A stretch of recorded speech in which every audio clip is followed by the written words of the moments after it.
မင်္ဂလာပါရှင်ကျမတို့ရဲ့ခေတ်သစ် Daily News ကနေပြန်လည်ကြိုဆိုလိုက်ပါတယ်ကျမတို့ရဲ့ channel ကနေပြီးတော့နောက်ဆုံးရမြန်မာနိုင်ငံသတင်းတွေကိုတင်ဆက်ပေးနေတာဖြစ်ပါတယ်ရှင်ပထမဆုံးတစ်ပုတ်အနေနဲ့တောင်တာမြို့နယ်အတွင်းစစ်ကြောင်းထိုးနေသောစစ်တပ်ကပြည်သူ10ဦးကိုလူသားတိုင်းဖြစ်ဖမ်းဆီးပြီးနန်းဆောင်ကြေးရွာကိုပြီးရှို့ဖျက်ဆီးထောင်နဲ့ချီသောပြည်သူများဘေးလွတ်ရာတင်းရှောင်နေရတဲ့ဆိုတဲ့သတင်းကိုတင်ဆက်ပေးသွားပါမယ်မလီတိုင်းဒေသကြီးတောင်တာမြို့နယ်အတွင်းစစ်ကြောင်းထိုးနေတဲ့အကြမ်းဖက်စစ်တပ်ကပြည်သူ10ဦးကိုလူသားတိုင်းဖြစ်ဖမ်းဆီးပြီးနန်းဆောင်ကြေးရွာကိုမိရှို့ဖျက်ဆီးခဲ့ကြောင်းဒေသခံပြည်သူများကပြောပါရယ်နိုဝင်ဘာလ19ရက်နေ့မှာစတင်ပြီးတောင်တာမြင်းချန်လမ်းပိုင်းမှာတက်ဆွဲထားတဲ့အကြမ်းဖက်စစ်သားများနဲ့ပြူစော်တီများပူးပေါင်းထားတဲ့စစ်ကြောင်းကလမ်းပိုင်းတစ်လျှောက်မှာရှိတဲ့ကြေးရွာများကိုဆက်လက်ဝင်ရောက်စီးနှင်းကပြည်သူများကိုလူသားတိုင်းဖြစ်ဖမ်းဆီးပြီးနေအိမ်များကိုစတိုက်မိရှို့ဖျက်ဆီးနေခြင်းဖြစ်ကြောင်းသိရပါရယ်ရှင်ဒီကနေ့ဒီဇင်ဘာလ10ရက်နေ့မှာထိုစစ်ကြောင်းသည်နတ်ဆောင်ကျေးရွာတင်ရှိပြည်သူပိုင်းနေများကိုမိရှို့ဖျက်ဆီးခဲ့ကြောင်းအဲ့ဒီစစ်ကြောင်းကနေများကိုမိရှို့ဖျက်ဆီးပြီးတဲ့နောက်လမ်းသွားလမ်းလာပြည်သူ10ဦးခန့်ကိုလူသားတိုင်းဖြစ်ဖမ်းဆီးပြီးမင်းရင်ကျေးရွာအတွင်းအင်အားစုစည်းများကိုလိုက်လံစစ်ဆေးခဲ့ကြောင်းသိရပါတယ်အကြမ်းဖက်စစ်တပ်စစ်ကြောင်းကတောင်သာမြင်းချန်လမ်းပိုင်းတစ်လျှောက်ရှိတမန်ကြီးရွာစေကုန်းမရွာညောင်တိုရွာပေခင်းကျော်ရွာခြုံကြီးရွာနဲ့အင်းတဲရွာတို့ကိုမိရှို့ဖျက်ဆီးခြင်းကြောင့်နေနေရာနီးပါးမီးလောင်ပြာကျခဲ့ကြောင်းသိရပါတယ်အလားတူဒီကနေ့မှလည်းတောင်သာမြို့စွတ်ကျဲစရုံမှာတက်ဆွဲထားတဲ့အင်အား85ဦးပါသည့်အကြမ်းဖက်စစ်တပ်စစ်ကြောင်းကဖော်ကား2စီးလိုက်ထရက်ကား1စီးနဲ့အင်စီကား1စီးတို့ဖြင့်တောင်သာမြို့တောင်ဘက်အထက် gas pipeline တက်လျှောက်စစ်ကြောင်းထိုးလာပြီးငကူးရွာကိုဝင်ရောက်စီးနှင်းနေကြောင်းလည်းသိရပါသေးတယ်တောင်သာမြို့နယ်ထဲမှာအခုဆိုရင်စစ်တပ်စစ်ကြောင်းက2ကြောင်းရှိနေပါတယ်တောင်သာမြင်းချန်လမ်းမှာစစ်ကြောင်း2ကြောင်းနဲ့တောင်သာမြို့အထက်မှာ1ကြောင်းပါအဲ့ဒီနှစ်ခုကစတိုက်ထိုးထွက်နေတာပြည်သူတွေလည်းဖမ်းဆီးခံထားတယ်လဲစတိုက်မီးရှို့နေတာပေါ့ဒေသခံပြည်သူတို့ကအခုလိုမျိုးပဲပြောပြခဲ့တာဖြစ်ပါတယ်ရှင်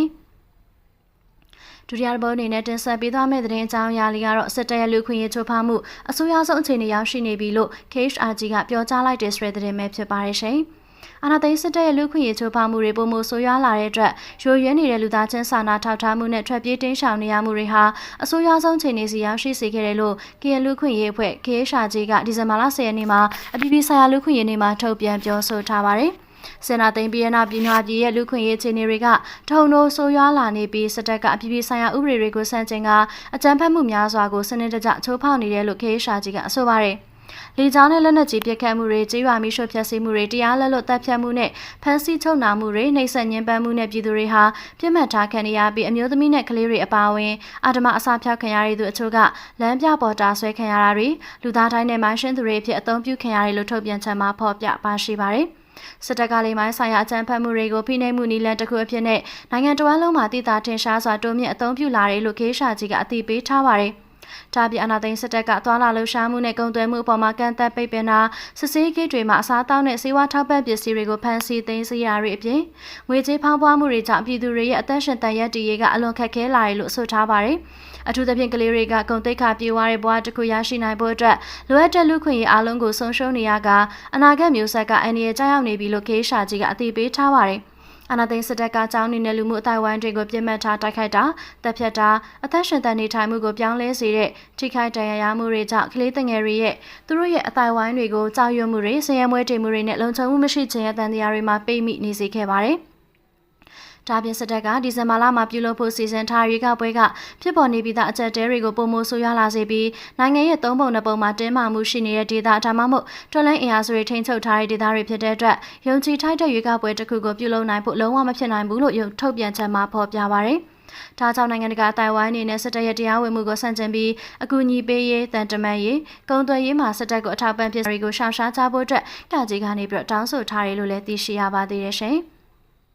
တတိယတစ်ပုဒ်အနေနဲ့တင်ဆက်ပေးဖို့အတွက်ရွေးချယ်ထားတဲ့သတင်းကတော့မြောက်ဦးစေးရုံစစ်တပ်ပုံကျဲမှုသေဆုံးသူ33ဦးထိရှိလာခဲ့တဲ့ဆိုတဲ့သတင်းပဲဖြစ်ပါတယ်။အာရခတော်တော်အေးထိန်ချုပ်ထားတဲ့ခိုင်ပြည်မြောက်ဦးမြို့နယ်ကမြောက်ဦးပြည်သူစေယုံလေးချောင်းကနေဘုံကျဲတိုက်ခိုက်ခံရတာကြောင့်သေဆုံးသူ33ဦးထိရှိလာပြီလို့မြေပြင်ကယ်ဆယ်ရေးမှာပါဝင်နေတဲ့သူတွေကပြောပါတယ်။စစ်ကော်မရှင်တပ်ကအပြည်ပြည်ဆိုင်ရာလူခွင့်ရေးနေ့ဖြစ်တဲ့မနေ့ဒီဇင်ဘာလ10ရက်နေ့ည9:00နာရီအချိန်လောက်မှာမြောက်ဦးစေယုံကိုလေးချောင်းကနေ900ဘုံနှလုံးလာရောက်ကျဲချသွားခဲ့တာဖြစ်ပါတယ်ရှင်။စစ်ကော်မရှင်တပ်ဆွဲချသွားတဲ့ပေါင်900ဘုံတစ်လုံးကစေယုံအပြင်ဘက်နောက်တစ်လုံးကလူနာတွေစိတ်ကူးတနေတဲ့စေယုံတွင်ကြာရောက်ပေါက်ကွဲခဲ့တာဖြစ်ပါတယ်။သေဆုံးသူတွေထဲမှာအမျိုးသား16ဦးအမျိုးသမီး19ဦးပါဝင်နေပြီးဒဏ်ရာရသူ80နီးပါးရှိကအဲ့ဒီထဲမှာအသက်အန္တရာယ်ဆုံးရသူ10ဦးကျော်ရှိရလို့ဆိုပါတယ်။စစ်တပ်ရဲ့ပုံကျဲမှုကြောင့်မြောက်ဦးစေယုံပင်မဆောင်ခွဲစိတ်ဆောင်ဝန်ထမ်းအင်အားပါဝင်စေယုံဤပတ်ဝန်းကျင်ကနေဆောက်တွေထိမှန်ပျက်စီးခဲ့ရပါတယ်။မြောက်ဦးစေယုံစစ်တပ်ပုံကျဲမှုနောက်ဆက်တွဲအခြေအနေသေးစိတ်ထုတ်ပြန်သွားမယ်လို့အာရခတော်အေးပြောခွင့်ရသူဥခိုင်ဒုက္ခကသူ့ရဲ့လူမှုကွန်ရက်ကနေအသိပေးထုတ်ပြန်ထားပါတယ်။ စစ်တပ်ဘက်ကတော့မြောက်ဦးစေယုံပုံကျဲမှုနဲ့ပတ်သက်ပြီးလက်ရှိချိန်ထိတစုံတရာသတင်းထုတ်ပြန်တာတော့မတွေ့ရသေးပါဘူးရှင်။မြောက်ဦးစေယုံပုံကျဲမှုကစစ်တပ်ဘက်ကအစီအထက်မှန်ကျူးလွန်လိုက်တာဖြစ်တယ်လို့လူခွင့်ရေးအဖွဲ့တွေကကြေညာထားခဲ့တာကိုလည်းကျမတို့အနေနဲ့အသိရှိထားပါသေးတယ်ရှင်။ဆက်လက်ပြီးတင်ဆက်ပေးသွားမယ့်သတင်းအကြောင်းအရာလေးကတော့ပြည်သူ35ဦးဆုံးခဲ့ရတဲ့မြောက်ဦးစေယုံကိုစစ်တပ်ရဲ့လေကြောင်းတိုက်ခိုက်မှုအပေါ် NUG ကအပြင်းထန်ရှုံချလိုက်ပြီးကုလသမဂ္ဂနဲ့ ICC တရားရုံးအပါအဝင်နိုင်ငံတကာကစေအုပ်စုကိုအရေးယူရန်တောင်းဆိုခဲ့တဲ့ဆွေသတင်းပဲဖြစ်ပါရဲ့ရှင်။ရခိုင်ပြည်မြောက်ဦးမြို့နယ်မှာပြည်သူ35ဦးသေဆုံးခဲ့ရတဲ့မြောက်ဦးစေယုံကိုစစ်တပ်ကလေကြောင်းတိုက်ခိုက်ခဲ့မှုအပေါ်အမျိုးသားညီညွတ်ရေးအစိုးရ NUG ကအပြင်းထန်ရှုံချလိုက်ပြီးတဲ့နောက်ကုလသမဂ္ဂနဲ့ ICC တရားရုံးအပါအဝင်နိုင်ငံတကာကစေအုပ်စုကိုအရေးယူရန်တောင်းဆိုလိုက်ပါရဲ့ရှင်။ယမန်နေ့ဒီဇင်ဘာလ10ရက်နေ့အပြည်ပြည်ဆိုင်ရာလူခွင့်ရေးနေ့ည9:00နာရီကျော်ချိန်မှာဂျမတ်ဆေအုပ်စုကရခိုင်ပြည်နယ်ရှေးဟောင်းရင်ကျေးမှုမြို့တော်မြောက်ဦးမြို့မှာရှိတဲ့မြောက်ဦးခရိုင်ပြည်သူ့စေယုံကြီးကိုတိုက်လျင်ပြု၍ရည်ရွယ်ချက်ရှိလေကြောင်းကနေပုံကျဲတိုက်ခိုက်မှုကိုကျူးလွန်ခဲ့တဲ့အကြောင်း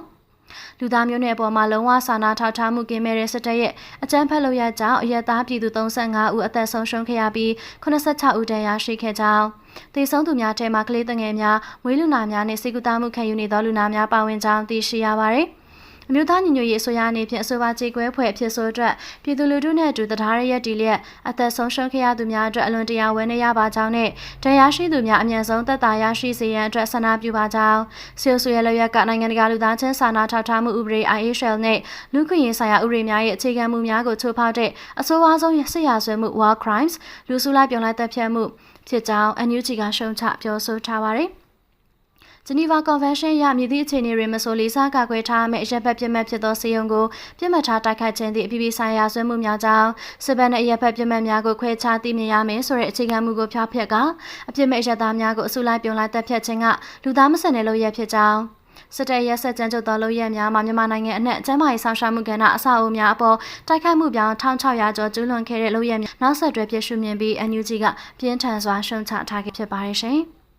ထို့ကြောင့်အရက်သားပြည်သူများအရက်ဖက်အဆောက်အအုံများနဲ့လူသားချင်းစာနာမှုဆိုင်ရာပြစ်မှတ်များအပေါ်မှာအကြမ်းဖက်စေအုပ်စုရဲ့ရွေချက်ရှိတိုက်ခိုက်နေမှုများအားလုံးကိုဖြည်းဖြည်းချင်းအဆုံးသတ်နိုင်ရန်အတွက်ထိရောက်ပြင်းထန်တဲ့ဖိအားပေးလှုံ့ဆော်မှုများအရေးယူမှုများအမြန်ဆုံးပြုလုပ်သွားရင် NUG ကတောင်းဆိုထားပါတယ်။ဒါ့အပြင်ကုလသမဂ္ဂလုံခြုံရေးကောင်စီနိုင်ငံတကာရာဇဝတ်တရားရုံး ICC အဝင်နိုင်ငံတကာဖွဲ့စည်းများအနေဖြင့်စေအုပ်စုကျူးလွန်ခဲ့တဲ့စစ်ရာဇဝတ်မှုများနဲ့လူသားမျိုးနွယ်ပေါ်မှာကျူးလွန်တဲ့ပြစ်မှုများအားအရေးယူနိုင်ရန်အတွက်ချက်ချင်းကြားဝင်ဆောင်ရွက်ပေးရန်နဲ့တာဝန်ရှိသူများကိုတရားဥပဒေနဲ့အညီဆောင်ရွက်အရေးယူနိုင်ရေးကိုအမြန်ဆုံးဆောင်ရွက်ပေးရန်တရားရှိသူများအားအချိန်မီပေးကင်းလုံခြုံစွာစိတ်ကူးသားမှုပေးနိုင်ရန်အတွက်နိုင်ငံတကာလူသားချင်းစာနာမှုအဖွဲ့အစည်းများညီပေးနိုင်ရေးအတွက်အမြန်ဆုံးဆောင်ရွက်ပေးရန် NUG ကဆက်လက်တောင်းဆိုတာကိုလည်းကျမတို့အနေနဲ့တွေ့ရှိရပါသေးတယ်ရှင်။အနာသိချမ်းပတ်စစ်ကောင်စီတရက်ပုံကျဲတိုက်ခိုက်မှုတွေကြောင့်ထိခိုက်ခံစားရတဲ့သူတွေနဲ့၎င်းတို့ရဲ့မိသားစုဝင်များအတွက်လိုအပ်တဲ့အကူအညီများပေးအပ်နိုင်ရေးသက်ဆိုင်ရာအဖွဲ့အစည်းများနဲ့ချိတ်ဆက်ဆောင်ရွက်လျက်ရှိနေတာဖြစ်ပြီးရခိုင်ပြည်နယ်မြောက်ဦးမြို့မြောက်ဦးခရိုင်ပြည်သူ့စေယုံကြီးပုံကျဲတိုက်ခိုက်ခံရမှု၌ထိခိုက်ဆုံးရှုံးခဲ့ရတဲ့ပြည်သူလူထုအားလုံးအတွက်တရားမျှတမှုတွေရရှိရေးအတွက်ကိုရခိုင်ပြည်သူလူထုနဲ့အတူသက်ဆိုင်ရာအဖွဲ့အစည်းများနဲ့အတူအားလုံးပါဝင်လက်တွဲ၍ဆက်လက်ကြိုးပမ်းဆောင်ရွက်သွားမည်ဖြစ်ကြောင်း NUG ကကတိပြုထားတဲ့ဆိုတာကိုလည်းကျမတို့အနေနဲ့စုံစမ်းသိရှိထားတာဖြစ်ပါတယ်ရှင်။ဟုတ်ကဲ့ပါပရိသတ်များရှင်ကျမတို့ရဲ့ဒီနေ့အတွက်တင်ဆက်ပေးမှုအစီအစဉ်လေးကတော့ဒီမှာတင်ပဲပြီးဆုံးသွားပါပြီ။အခုလိုဆုံးထိနာတော်တာဆင်အားပေးခဲ့ကြတဲ့အတွက်ပရိသတ်တွေအားလုံးကိုကျမတို့အနေနဲ့အထူးကျေးဇူးတင်ရှိပါတယ်ရှင်။ပရိသတ်များအားလုံးကိုစိတ်နှပြရှင်လန်းချမ်းမြေ့ကြပါစေလို့ဆုတောင်းပတ္ထနာပြုသအပ်ပါတယ်ရှင်။